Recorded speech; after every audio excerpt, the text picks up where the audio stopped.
Hey fellow creatives, welcome back to my channel where I provide art tutorials, introduce you to new techniques, and provide a little bit of a glimpse into my journey of becoming a professional artist.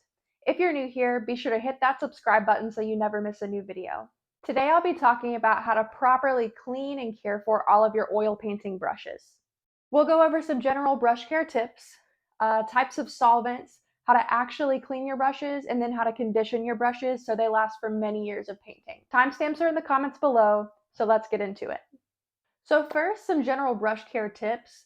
You shouldn't be using oil painting brushes with other types of paint like acrylic or watercolor, just because all of these paints have very different chemical makeups and operate very differently. So, oil and water don't mix. So if you're using the same brush for a water-based paint, that's not really going to lay down your paint very well depending on what medium you're using at the time. So keep your brushes separate. Use the same brush for oil painting, use a different brush for acrylic painting, and a different brush for watercolor painting. Secondly, we're going to try not to get paint at the base of the bristles. So here's one of my brushes. Here's one of my larger brushes. We don't want to get paint down here at the base of these bristles. We want to keep the paint up here where we're actually painting at. So next, let's talk about solvents. What is a solvent?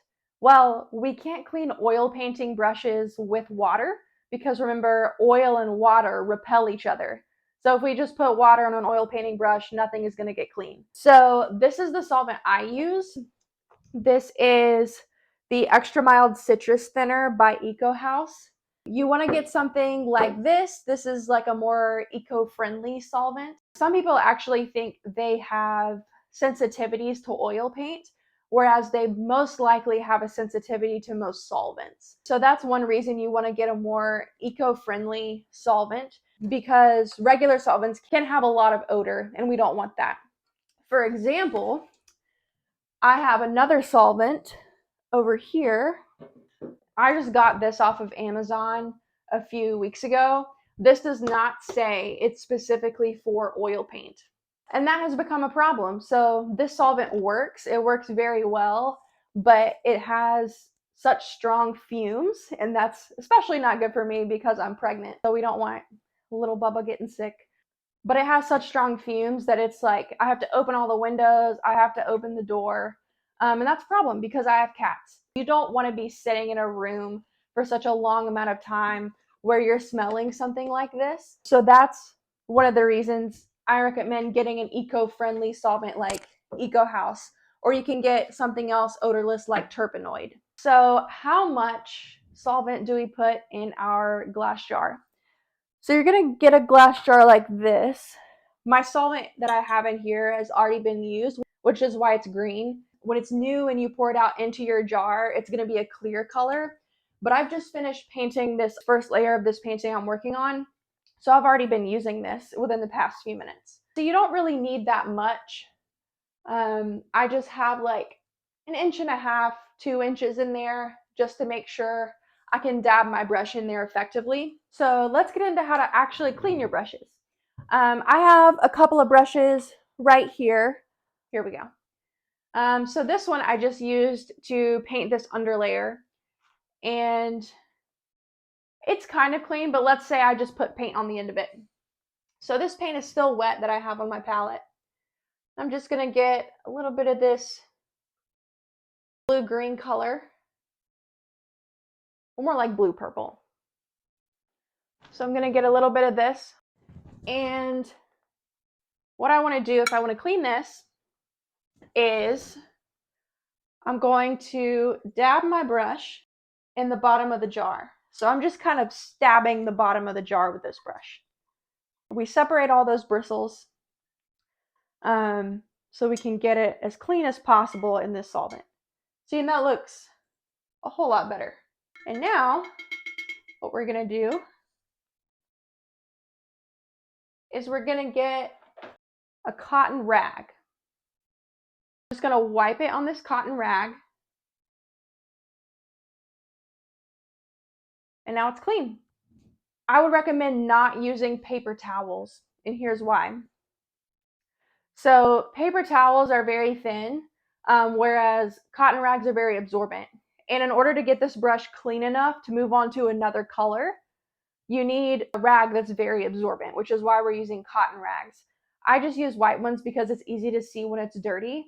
Now, when it's dirty, don't throw this in the washer and dryer because these materials are flammable.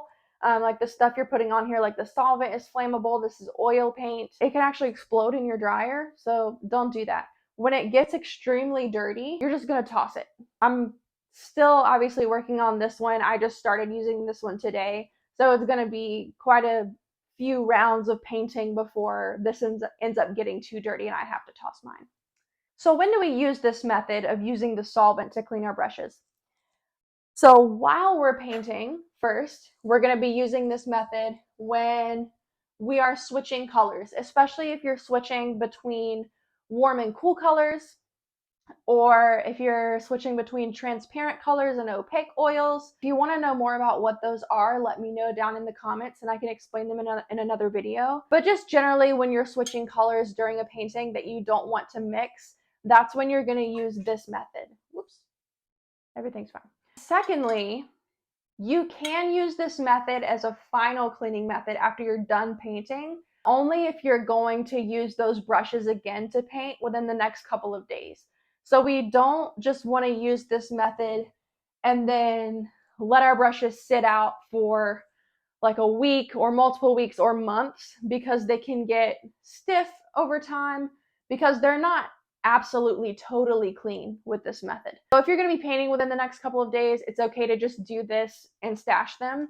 But next we're going to talk about a very thorough cleaning method if you're finishing up a painting and you might not use these brushes within the next few days. So how do we do this thorough cleaning method? So after you use the solvent method, you're going to go to a sink with dish soap, and you're going to turn on the water, put a dot of dish soap in the middle of your palm, and then I'll come closer so you can see. So just pretend I have a dot of dish soap in the middle of my palm, and I'm going to work the brush back and forth like this and get all of that paint out. Squish all the paint that's down in these bristles if you got any down there. We're just going to squish all of that paint out and have the water running, and then just wash your brush like that with dish soap and run it under the water until it's all clean. Another thing to remember is after you're done, you need to be reshaping your brush into its original shape. So when it's wet, it might try to dry this way or that way or bend over in a weird way. So you want to make sure you follow where those bristles are supposed to be going and reshape it into its original shape. I just went downstairs and cleaned these brushes with dish soap. Now, if you want your brushes to last a really long time and be in great shape for years to come, you're going to want to do something called conditioning. So you could do it every time you clean your brushes, or you could do it every few weeks, which is really just up to you. But you can use baby oil for this. I'm using linseed oil right now. Any normal household oil that you might put in your hair or on your skin, something like that will work. But baby oil is very common. Just like the dish soap, just going to put a little bit in my hand, and this will last for all three brushes. And I'm just going to work these bristles back and forth. So this really increases the longevity of your brushes. I kind of put a lot in my hand for just these three brushes, but you get the point. Linseed oil is also something you can use to keep your paint from drying so quickly. Whereas something like Galkid that you can buy online is something that will actually speed up the drying time of your paint. But final thing that we want to remember is to reshape those bristles. So I want to remember to reshape all of these bristles the way that they're supposed to be. Final notes on brush care. We want to store your brushes upright. So you don't want to be laying them down, because we just spent all these few seconds, this time and effort, making sure that they're in the right shape, the right shape. And if you lay them down, it's more likely that they could lay up against something and get bent again. So we want to store them upright in a jar like this. Secondly, what do we do with our leftover solvent? So we have our leftover solvent right here. We're not going to throw this away. Instead, we're going to recycle it. Whoop! I'm on an exercise ball. This is a sludge jar. You're going to start filling this up. Every time you finish painting, you're going to pour your leftover solvent in your sludge jar. Put the top on and just sit it down and don't mess with it. And eventually, the solvent is going to separate from the paint matter, and you'll have fairly clean solvent on the top, and the paint matter will be left at the bottom.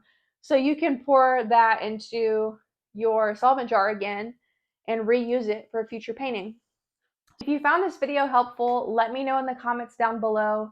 I will put all of the links, all of the products I mentioned in the description so you can find them easily. Don't forget to like, subscribe, comment, tell me what video you want to see next, and I'll see you next time.